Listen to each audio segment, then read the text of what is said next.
जुलेखा की चीख उसके हलक में ही धस गई थी, मगर उसकी आंखों में फैलता हुआ खौफ उस अंधेरी कोठरी की दीवारों से टकराकर वापस उसके दिल पर वार कर रहा था। वो फर्श पर गिरी हुई थी, जहां मिट्टी और पुरानी लकड़ी की बुसांद ने उसका दम घोट रखा था, और उसके सामने खड़ा हाशिम, वो शख्स जिसे दुनिया बाप कहती थी, अपनी मोटी बेल्ट को हाथ में लपेटते हुए उसकी बेबसी का तमाशा देख रहा था।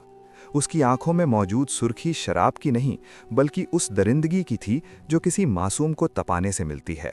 जुलेखा ने अपने कांपते हुए हाथों से अपना फटा हुआ दुपट्टा समेटना चाहा, मगर हाशिम के भारी बूट ने उसकी उंगलियों को इतनी सख्ती से मसला कि उसकी हिद्दत उसकी रूह तक उतर गई। उसका वजूद एक लाचार परिंदे की तरह फड़फड़ाया, मगर इस घर की हर दीवार जैसे बहरी हो चुकी थी, और बाहर गली में भौंकते हुए कुत्तों की आवाज़ ने उसकी सिसकियों को अपने अंदर जज्ब कर लिया था।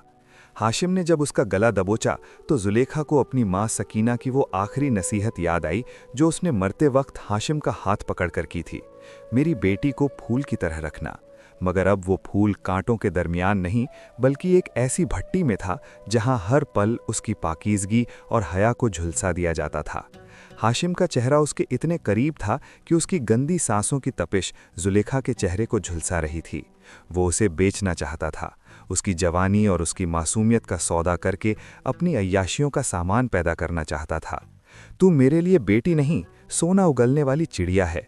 हाशिम का ये जुमला किसी खंजर की तरह जुलेखा के दिल के पार निकल गया। वो लड़की जो कल तक अपने बाप के कदमों की आहट पर मुस्कुराती थी, आज वही आहट उसके लिए क़यामत का पैगाम बन चुकी थी। घर के कोने में रखी हुई सकीना की वो पुरानी सिलाई मशीन, जिस पर वो दिन रात एक करके जुलेखा के लिए ख्वाब बुनती थी, अब जंग आलूद होकर किसी पुरानी कब्र का मंजर पेश कर रही थी। हाशिम ने जुलेखा को घसीटकर उस मशीन के पास फेंका, जहां उसका सर उसके लोहे के पाए से टकराया और खून की एक बारीक धार उसकी पेशानी से निकलकर फर्श पर फैलने लगी। वो खून सिर्फ एक जख्म का नहीं था, बल्कि उस हर उम्मीद का कत्ल था जो जुलेखा ने इस घर से जोड़ी थी।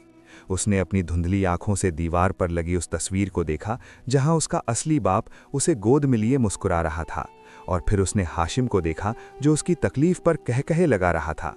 ये तजाद इतना गहरा था कि जुलेखा का दिल चाहा कि वो ज़मीन फटे और वो उसमें हमेशा के लिए दफन हो जाए। रात की सियाही जब अपने उरूज पर पहुंची तो हाशिम ने कमरे को बाहर से ताला लगा दिया, मगर वो ये भूल गया कि जुल्म की दीवारों में अक्सर ऐसी दरारें रह जाती हैं जिनसे कुदरत अपना रास्ता बनाती है। जुलेखा ने उस अंधेरे में अपने हाथों को देखा जो नीले पड़ चुके थे, और उसने महसूस किया कि उसकी बेबसी अब एक ऐसी ताकत में बदल रही है जो सिर्फ उन लोगों में पैदा होती है जिनके पास खोने को कुछ नहीं बचा होता। उसने कोठरी की छोटी सी खिड़की से बाहर देखा जहां चांद की रोशनी दरख्तों के सायों से उलझ रही थी, और उसने अपने दिल में एक अजीब सा इरादा किया।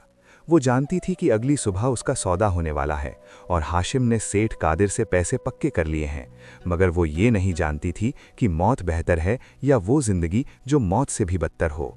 मोती, वो पुराना कुत्ता जो हमेशा जुलेखा के पास बैठा रहता था, दरवाजे के बाहर बैठा दबी दबी आवाज में रो रहा था, जैसे वो भी इस मुसीबत को महसूस कर रहा हो।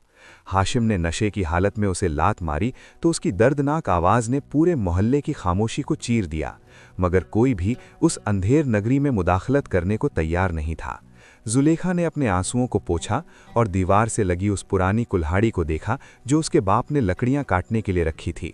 उसकी उंगलियां उस ठंडी धार पर फिरीं तो उसे ऐसा लगा जैसे उसकी माँ की रूह उसके कान में कह रही हो, जुल्म सहना भी गुनाह है। उस वक्त उसकी आंखों में खौफ की जगह एक ऐसी नफरत ने ले ली जो सदियों पुरानी दुश्मनी का नतीजा लगती थी। हाशिम बाहर बैठा अगले दिन के ख्वाब देख रहा था। वो उन पैसों से नई ज़मीन और नई शराब खरीदने के मंसूबे बना रहा था, बेखबर इस बात से कि कुदरत ने उसके लिए सज़ा का एक ऐसा जाल बुन दिया है जिससे निकलना नामुमकिन है। उसने जब कमरे का दरवाज़ा खोला ताकि जुलेखा को खाना, जो सिर्फ एक सूखी रोटी थी, दे सके, तो उसने देखा कि जुलेखा वहाँ नहीं थी, बल्कि खिड़की की सलाखें टूटी हुई थीं। उसके गुस्से की कोई इंतहा न रही। वो चीखता हुआ बाहर निकला और अंधेरी राह पर उसे ढूंढने लगा, मगर उसे ये इल्म नहीं था कि शिकारी खुद अब शिकार बनने वाला है। जुलेखा कहाँ गई थी और हाशिम के साथ वो क्या होने वाला था जिसकी उसने कभी तवक्को नहीं की थी। हाशिम की चीख अंधेरी रात के सन्नाटे को चीर गई जब उसने देखा कि कोठरी की पुरानी सलाखें, जो बरसों की जंग आलूदगी से पहले ही खोखली हो चुकी थीं, अब वहां मौजूद नहीं थीं। उसके हाथ में थामी हुई लालटेन की लरसती हुई रोशनी फर्श पर पड़े उस खाली कासे नीले दुपट्टा पर पड़ रही थी, जो जुलेखा की मौजूदगी की आखिरी निशानी थी। हाशिम के दिल में खौफ से ज्यादा गुस्सा था, वो गुस्सा जो उस लालच से पैदा हुआ था, जो अब मिट्टी में मिलता नजर आ रहा था। सेठ कादिर की दी हुई रकम की पहली किस्त उसकी जेब में भारी महसूस हो रही थी, और अब उसे लग रहा था कि ये दौलत उसके हाथ से निकल जाएगी। जुलेखा, बाहर निकल हरामजादी, तू जाएगी कहाँ? इस शहर की मिट्टी तक मेरे कब्जे में है। उसने दीवानगी के आलम में चिल्लाते हुए सहन में पड़ी पुरानी लकड़ियां उठाकर फेंकना शुरू कर दी, मगर जवाब में सिर्फ रात के परिंदों की फड़फड़ाहट और दूर कहीं मोती के रोने की आवाज आई, जो अब भी उस अंधेरी गली के कोने में बैठा अपनी मालकिन को पुकार रहा था। जुलेखा इस वक्त घर के पीछे वाले उन खंडारनुमा घरों की झाड़ियों में छुपी हुई थी, जहां कांटों ने उसके नंगे पैरों को जख्मी कर दिया था, मगर उन जख्मों का दर्द उस थप्पड़ से कहीं कम था जो हाशिम ने उसके वजूद पर मारा था। उसके दिल की धड़कन इतनी तेज थी कि उसे लग रहा था जैसे उसकी पसलियां टूट जाएंगी, और हर बार जब हाशिम की गरजती हुई आवाज उसके कानों से टकराती, उसका जिस्म बुरी तरह थरथराने लगता। उसने अपने सीने से वो पुरानी कुल्हाड़ी चिमटा रखी थी, जिसकी ठंडक उसकी गर्म होती हुई सांसों को मजीद मुश्तइल कर रही थी।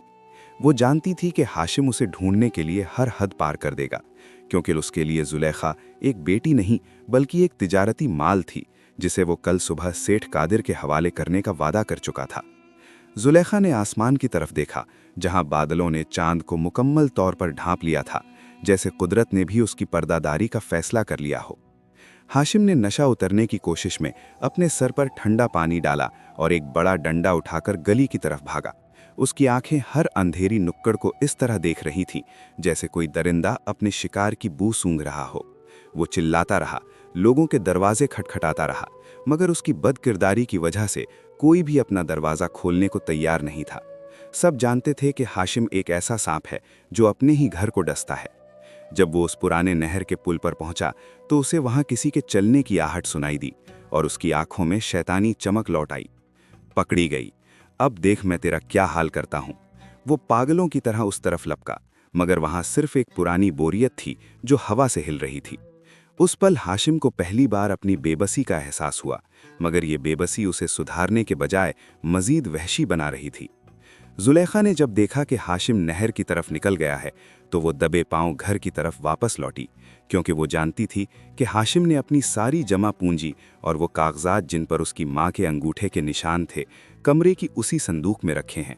उसका मकसद अब सिर्फ भागना नहीं था, बल्कि उस जुल्म की जड़ काटना थी जो उसके खानदान को तबाह कर चुका था।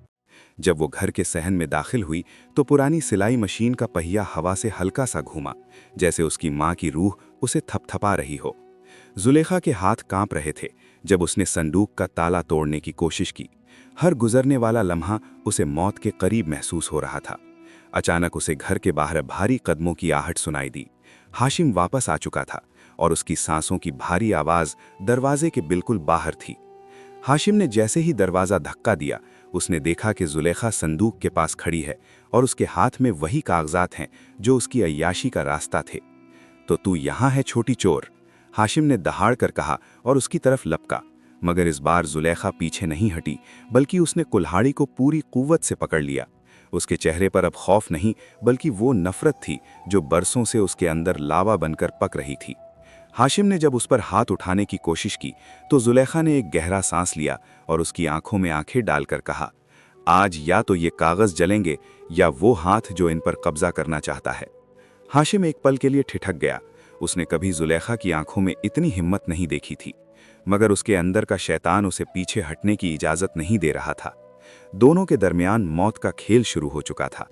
एक तरफ वो बाप था जो लालच में अंधा होकर अपनी ही औलाद का सौदा कर रहा था, और दूसरी तरफ वो बेटी थी जिसने अपनी बेबसी को ही ढाल बना लिया था।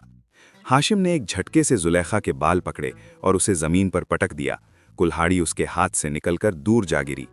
तेरी इतनी हिम्मत, अब मैं तुझे सेठ के हवाले नहीं करूंगा, अब मैं तुझे इसी घर में दफन करूंगा, हाशिम ने उसका गला दबोचते हुए कहा। जुलेखा का दम घुटने लगा, उसकी आंखों के सामने अंधेरा छाने लगा, मगर उसने अपने हाथों से हाशिम के चेहरे को नोचने की कोशिश की। ठीक उसी वक्त मोती, जो अब तक बाहर खामोश था, दीवार फांदकर अंदर कूदा और हाशिम की टांग पर अपने तेज दांत गाड़ दिए। हाशिम दर्द से चिल्लाया और उसने जुलेखा को छोड़कर मोती को मारने के लिए हाथ उठाया, मगर उस थोड़े से वक्त ने जुलेखा को दोबारा उठने का मौका दे दिया।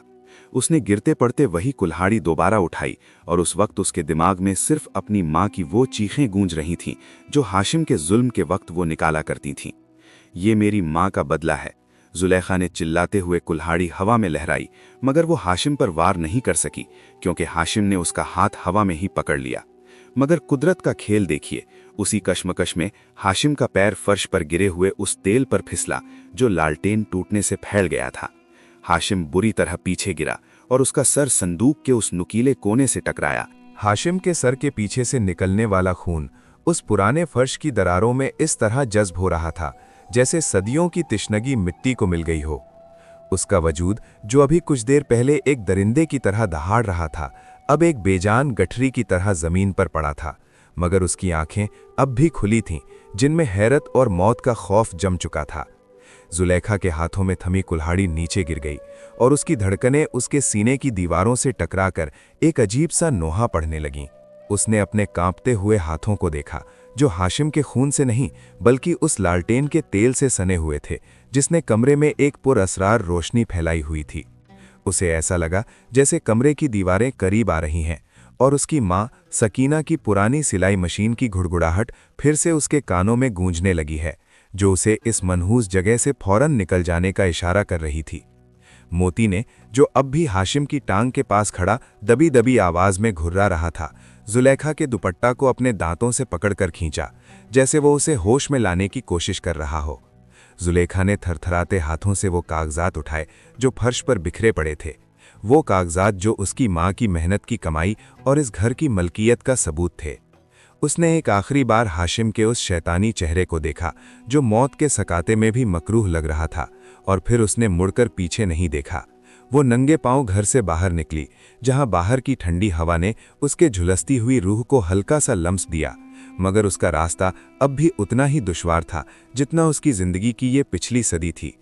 गलियां सुनसान थीं, सिर्फ दूर कहीं किसी चौकीदार की सीटी की आवाज उसके दिल की धड़कन को मजीद तेज कर देती थी।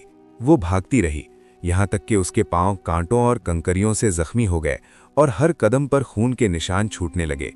मगर उसका मकसद सिर्फ एक था, अपने बचपन के दोस्त और उसके बाप के पुराने वफादार साथी चचा करीम के पास पहुंचना। चचा करीम शहर के दूसरे कोने पर एक पुरानी लकड़ी की टाल चलाते थे और वो वाहिद शख्स थे जो हाशिम की असलियत से वाकिफ थे, मगर अपनी कमजोरी की वजह से खामोश थे। जब जुलेखा उनके दरवाजे पर पहुंची और लरसती हुई दस्तक दी, तो रात के उस पहर में करीम का दिल धड़क गया। दरवाज़ा खुलते ही जब उन्होंने जुलेखा की हालत देखी, फटे हुए कपड़े, बिखरे बाल और आंखों में मौत का मंजर, तो उनके हाथ से लालटेन गिरते गिरते बची। बेटी, ये क्या हाल बना लिया है तुमने? वो जालिम कहाँ है? उन्होंने लरसती आवाज में पूछा। जुलेखा की हिम्मत अब जवाब दे रही थी। वो उनके कदमों में गिर गई और सिसकते हुए सिर्फ इतना कह सकी, चचा, वो अब कभी नहीं उठेगा। चचा करीम ने फौरन उसे अंदर लिया और दरवाज़ा सख्ती से बंद कर दिया, क्योंकि वो जानते थे कि हाशिम के पीछे सेठ कादिर जैसे लोग खड़े हैं जो अपनी रकम और अपने शिकार की खातिर किसी भी हद तक जा सकते हैं। उन्होंने जुलेखा को पानी पिलाया और उसके जख्मों पर मरहम लगाया, मगर वो जानते थे कि ये अमन सिर्फ चंद घंटों का है। जैसे ही सुबह होगी और हाशिम की लाश मिलेगी, पूरा शहर जुलेखा का दुश्मन बन जाएगा। चचा करीम ने फैसला किया कि वो जुलेखा को इस शहर से दूर अपनी बहन के पास भेज देंगे, मगर उससे पहले उन्हें उन कागजात को महफूज करना था जो जुलेखा की आज़ादी की सनद थे। उसी वक्त गली में कुछ भारी कदमों की आहट सुनाई दी और लाठियों के जमीन पर टकराने की आवाज ने सन्नाटा चीर दिया। सेठ कादिर के आदमी हाशिम के घर से मायूस होकर अब पूरे इलाके में जुलेखा को ढूंढ रहे थे, क्योंकि उन्हें अपने मालिक को जवाब देना था। चचा करीम ने जुलेखा को किचन के नीचे बनी हुई एक छोटी सी तहखाना नुमा जगह में छुपा दिया और खुद बाहर निकलकर उन गुंडों का सामना करने लगे। करीम, हम जानते हैं वो लड़की यही कहीं है। हाशिम ने उसे हमारे मालिक को बेच दिया है, हमें हमारा माल चाहिए, एक गुंडे ने गरज कर कहा। करीम ने अपनी थरथलाती हुई लाठी पर जोर दिया और कहा, यहाँ कोई लड़की नहीं है, तुम लोग किसी शरीफ के घर में इस तरह दाखिल नहीं हो सकते। जुलेखा नीचे अंधेरे में दुबकी हुई थी, उसकी सांसों की आवाज भी उसे अपने लिए खतरा लग रही थी।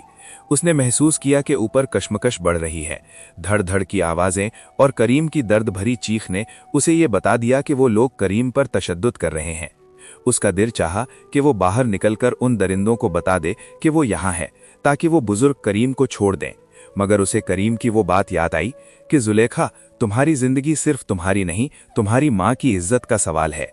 वो अपनी मुट्ठियां भींचकर वहां बैठी रही, जबकि उसके आंसू उसके हाथों पर गिरकर उस खून को धो रहे थे जो हाशिम के घर से उसके साथ आया था। तकरीबन 1 घंटे के तशद्दुद और तलाशी के बाद जब उन लोगों को कुछ न मिला, तो वो करीम को जख्मी हालत में छोड़कर ये धमकी देते हुए चले गए कि वो वापस आएंगे। जुलेखा जब बाहर निकली तो उसने देखा कि करीम फर्श पर पड़े कर रहे थे। उनका चेहरा सूज चुका था, मगर उनकी आंखों में एक अजीब सी फतह की चमक थी। बेटी, तुम फिक्र ना करो, जब तक मुझ में जान है मैं तुम्हें उन दरिंदों के हाथ नहीं लगने दूंगा, उन्होंने मुश्किल से कहा। उन्होंने जुलेखा को एक पुरानी चादर में लपेटा और उसे पीछे के रास्ते से जंगल की तरफ जाने वाली एक पुरानी गाड़ी में बिठा दिया, जिसका ड्राइवर उनका एक पुराना और एतबार वाला दोस्त था। गाड़ी जब शहर की हुदूद से बाहर निकलने लगी तो जुलेखा ने पीछे मुड़कर अपने शहर की रोशनियों को देखा जो अब धुंधली हो रही थीं।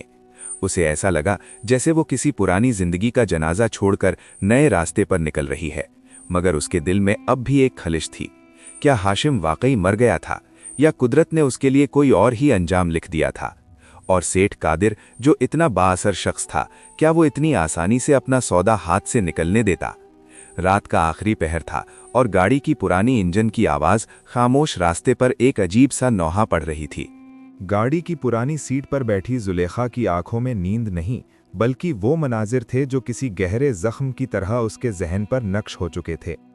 हर झटके के साथ उसे महसूस होता जैसे हाशिम का भारी हाथ फिर से उसके बाल पकड़ रहा हो, या सेठ कादिर की वो हवस भरी नजरें उसका पीछा कर रही हों। जंगल का रास्ता सुनहरा हो रहा था, क्योंकि फज्र की पहली किरण ने आसमान की सियाही को चीर दिया था, मगर जुलेखा के लिए ये रोशनी उम्मीद से ज्यादा डर पैदा कर रही थी। रोशनी का मतलब था पकड़े जाने का खतरा। ड्राइवर, जो एक खामोश तबा बुजुर्ग था, बार बार आईने में पीछे देखता, जैसे उसे किसी गहरी मुसीबत का अंदेशा हो। अचानक दूर से आती हुई मोटरसाइकिल की गरजती आवाज़ें खामोश रास्ते पर जहर घोलने लगीं, और जुलेखा का दिल किसी जख्मी चिड़िया की तरह सीने में फड़फड़ाने लगा। बेटी, अपना सिर नीचे कर लो, ड्राइवर ने दबी आवाज में कहा। मगर उससे पहले कि जुलेखा कुछ समझती, 2 बड़ी गाड़ियां उनकी पुरानी वैन के सामने आकर रुकीं और मिट्टी का एक बड़ा तूफान उठा। ये हाशिम नहीं था, ये सेठ कादिर के नए और हथियारबंद लोग थे जिन्हें हाशिम की मौत की खबर मिल चुकी थी, और अब उन्हें वो कागजात चाहिए थे जो जुलेखा के पास थे। उन्होंने गाड़ी के शीशे पर बंदूक के दस्ते मारकर उसे तोड़ दिया और ड्राइवर को घसीटकर बाहर निकाल फेंका। जुलेखा ने अपने सीने से वो थैली चिमटा ली जिसमें उसकी माँ की सिलाई की हुई आखिरी निशानी और घर के कागजात थे। जब उसे गाड़ी से बाहर निकाला गया तो उसने देखा कि सामने सेठ कादिर अपनी चमचमाती गाड़ी से उतर रहा था। उसके चेहरे पर एक ऐसी मुस्कुराहट थी जो किसी कसाई के चेहरे पर शिकार देखकर आती है। तो छोटी लड़की, तुमने समझा था कि हाशिम के मरने से तुम आज़ाद हो गईं। सेठ ने करीब आकर उसकी ठोड़ी को अपनी उंगली से ऊपर उठाया, मगर जुलेखा ने अपनी पूरी कुव्वत से उसके हाथ पर थूका। सेठ का चेहरा गुस्से से तमतमा उठा और उसने एक जोरदार थप्पड़ जुलेखा के मुंह पर मारा, जिससे उसका लब फट गया और खून उसकी ठोड़ी से होता हुआ मिट्टी में गिरने लगा। मुझे वो कागज चाहिए जो तुमने चुराए हैं, और फिर तुम्हारी कीमत वसूल करने के लिए मेरे पास और भी बहुत से रास्ते हैं, सेठ ने दरिंदगी से कहा। उसने अपने आदमियों को इशारा किया कि जुलेखा को दोबारा गाड़ी में डाला जाए, मगर इस बार मंजिल करीम चाचा का घर नहीं, बल्कि सेठ कादिर का वो पुरअसरार फार्म हाउस था जहां से कोई जिंदा वापस नहीं आता था। जुलेखा को एक अंधेरे कमरे में फेंक दिया गया जहां मिट्टी की दीवारें नम थीं और छत से पानी टपकने की आवाज़ किसी घड़ी की सुई की तरह दिमाग पर दस्तक दे रही थी। वहां बैठी वो अपनी माँ को पुकार रही थी। माँ, तुमने कहा था कि अल्लाह रास्ता निकालता है, मगर मेरा रास्ता तो हर मोड़ पर बंद होता जा रहा है। उसे महसूस हुआ कि उसकी हिम्मत अब टूट रही है, मगर तभी उसे अपनी कमीज के अंदर छिपी हुई वो छोटी सी कुल्हाड़ी महसूस हुई जो उसने चाचा करीम के घर से निकलते वक्त साथ रख ली थी। उसकी उंगलियों ने उसकी ठंडक को महसूस किया और उसके अंदर एक अजीब सी हिम्मत पैदा हुई। वो बेबस जरूर थी, मगर अब वो पुरानी डरपोक जुलेखा नहीं थी जो हर जुल्म पर खामोश रह जाती थी। इधर शहर में कुदरत ने अपना खेल शुरू कर दिया था। हाशिम की लाश जब पुलिस को मिली तो उन्हें वहां से कुछ ऐसे सबूत मिले जो सेठ कादिर के गैर कानूनी धंधों की तरफ इशारा करते थे। हाशिम ने मौत से पहले अपनी एक पुरानी डायरी में सेठ कादिर के वो तमाम राज लिख रखे थे जो वो वक्ते ज़रूरत उसे ब्लैकमेल करने के लिए इस्तेमाल करना चाहता था। पुलिस ने जब हाशिम के घर की तलाशी ली तो उन्हें वो डायरी मिल गई जहां हर सौदा और हर गुनाह दर्ज था। सेठ कादिर बेखबर था कि उसका पुराना साथी मौत के बाद भी उसकी तबाही का रास्ता हमवार कर गया है। मगर जुलेखा के पास वक्त कम था, क्योंकि सेठ ने फैसला किया था कि वो उस रात जुलेखा को हमेशा के लिए खामोश कर देगा ताकि कोई सबूत बाकी ना रहे। रात के सन्नाटे में दरवाजे की कुंडी खुली और सेठ कादिर हाथ में एक बड़ा छुरा लिए अंदर दाखिल हुआ। उसकी आंखों में वहशत थी और वो नशे में धुत लग रहा था। तुम्हारे बाप ने मुझे धोखा दिया, उसने मेरे खिलाफ सबूत रखे, अब उन सबूतों की सज़ा तुम भुगतोगी, उसने गरज कर कहा। जुलेखा दीवार के साथ लग गई। उसने अपने हाथों को पीछे छुपा रखा था जहां उसकी उंगलियां कुल्हाड़ी के दस्ते पर पक्की हो रही थीं। सेठ जब उसके बिल्कुल करीब पहुंचा और उसने वार करने के लिए हाथ उठाया तो अचानक कमरे की खिड़की से मोती, वो वफादार कुत्ता जो पीछा करता हुआ वहां तक पहुंच गया था, अंदर कूदा और सेठ की कलाई को दबोच लिया। सेठ दर्द से चिल्लाया और उसका छुरा फर्श पर गिर गया। उसी लम्हे जुलेखा ने अपनी पूरी कुव्वत से अपने पीछे छुपी हुई कुल्हाड़ी हवा में लहराई, मगर उसने सेठ पर वार नहीं किया, बल्कि दीवार पर लगे उस पुराने बड़े लाल लालटेन को निशाना बनाया जो तेल से भरा हुआ था। लालटेन कूटते ही आग की एक बड़ी लपेट ने पूरे कमरे को अपनी लपेट में ले लिया। सेठ जो मोती के साथ उलझ रहा था, आग की शिद्दत से घबराकर पीछे हटा, मगर उसका रेशम का कुर्ता फौरन आग पकड़ गया। जुलेखा ने मोती को आवाज़ दी और खिड़की के रास्ते बाहर निकलने में कामयाब हो गई, जबकि पीछे सेठ कादिर अपने ही गुनाहों की आग में झुलस रहा था। जुलेखा बाहर निकलकर जंगल की तरफ भागी। पीछे फार्म हाउस से उठते हुए धुएं के बादल आसमान से बातें कर रहे थे। वो थककर एक दरख्त के नीचे गिर गई। उसके साथ मोती भी हाँप रहा था। उसने देखा कि दूर से पुलिस की गाड़ियों के सायरन सुनाई दे रहे हैं। क्या ये उसकी आज़ादी की सुबह थी या कुदरत ने अभी उसका और इम्तिहान लेना था? उसने अपने हाथों में मौजूद उन कागजात को देखा जो अब मिट्टी और खून से सने हुए थे, मगर वो उसकी जीत का सबूत थे। उसकी आंखों से आंसू गिरने लगे। ये गम के नहीं बल्कि उस सुकून के थे जो सदियों की मुसाफित के बाद मिलता है। फज्र की पहली किरण जब फार्म हाउस से उठते हुए काले धुएं को चीर कर निकली तो जुलेखा ने अपने चेहरे पर उस ठंडी रोशनी को महसूस किया जो किसी मसीहा के लम्स जैसी थी। पुलिस की गाड़ियों ने पूरे इलाके को घेर लिया था और सेठ कादिर, जो कभी इस शहर का बेरहम बादशाह था, अब जिंदा जलने के बाद अपने ही गुनाहों की राख में ढेर हो चुका था। पुलिस को वहां से न सिर्फ सेठ के पूरे गैर कानूनी कारोबार के सबूत मिले, बल्कि हाशिम की वो डायरी भी मिली जिसने सदियों से दबे हुए राज फाश कर दिए थे। जुलेखा को जब एम्बुलेंस की तरफ ले जाया जा रहा था तो उसने देखा कि मिट्टी में रुलता हुआ वो पुराना डंडा पड़ा था जिसे हाशिम उस पर तशद्दुद के लिए इस्तेमाल करता था। आज वो डंडा बेजान था और हाशिम की दहशत मिट्टी में मिल चुकी थी। जुलेखा को शहर के बड़े हॉस्पिटल में दाखिल करवाया गया, जहां चचा करीम अपने जख्मों की परवाह किए बगैर उसके सिरहाने बैठे थे। उन्होंने जब जुलेखा को बताया कि अदालत ने उसकी मां के घर के कागजात को असली तस्लीम कर लिया है और हाशिम की तमाम जायदाद अब कानूनी तौर पर जुलेखा के नाम हो चुकी है, तो जुलेखा की आंखों से एक खामोश दरिया बह निकला। ये आंसू उस लाचार बेटी के नहीं थे जो हर रात खौफ से सोती थी, बल्कि ये उस फतेह के थे जो कुदरत ने उसकी सब्र और हिम्मत के बदले में उसे दी थी। मोती, वो वफादार साथी जिसने अपनी जान पर खेलकर जुलेखा को बचाया था, हॉस्पिटल के बाहर बैठा शांत नज़रों से दरवाजे को देख रहा था, जैसे वो जानता हो कि उसकी मालकिन अब महफूज है। कुछ महीनों बाद जुलेखा ने वापस उसी पुराने घर का रुख किया जहां कभी मौत का सन्नाटा राज करता था, मगर इस बार वो दुख लेकर नहीं बल्कि उम्मीद लेकर आई थी। उसने उस घर को दोबारा रंग करवाया, दीवारों से हाशिम की दहशत के निशान मिटा दिए और वहां एक छोटा सा सकीना वेलफेयर सेंटर कायम किया, जहां बेआसरा और जुल्म का शिकार लड़कियों को सिलाई कढ़ाई और तालीम दी जाने लगी। वो पुरानी सिलाई मशीन जो कभी जुलेखा की बेबसी की गवाह थी, अब सेंटर के दरमियान एक एजाज़ की तरह रखी हुई थी, जो हर लड़की को ये बताती थी कि अगर हिम्मत हो तो लोहा भी रास्ता देता है। जुलेखा ने उन तमाम लड़कियों को अपनी बेटियां बना लिया जिनका कोई सहारा नहीं था, और हाशिम के जुल्म ने उसे एक ऐसी माँ में बदल दिया था जो हर मासूम की हिफाजत करना जानती थी। कुदरत का अंजाम देखिए, वो हाशिम जो जुलेखा को बेचना चाहता था, आज उसकी कब्र पर कोई एक दिया जलाने वाला भी नहीं था, जबकि जुलेखा का नाम इज्जत और एहतराम से लिया जाता था। सेठ कादिर की जायदाद भी सरकारी कब्जे में चली गई और उसका नामो निशान शहर की तारीख से मिटा दिया गया। जुलेखा अक्सर शाम के वक्त अपने सहन में बैठी आसमान की तरफ देखती और महसूस करती कि उसकी माँ सकीना जन्नत के किसी कोने से उसे देखकर मुस्कुरा रही है। उसने सीख लिया था कि दुनिया में जुल्म कितना ही ताकतवर क्यों ना हो, उसकी मादी उम्र बहुत छोटी होती है और आखिरकार जीत हमेशा हक की होती है। आज वही घर जो कभी जहन्नम का मंजर पेश करता था, वहां से अब कुरान ख्वानी और बच्चों की हंसी की आवाजें आती हैं।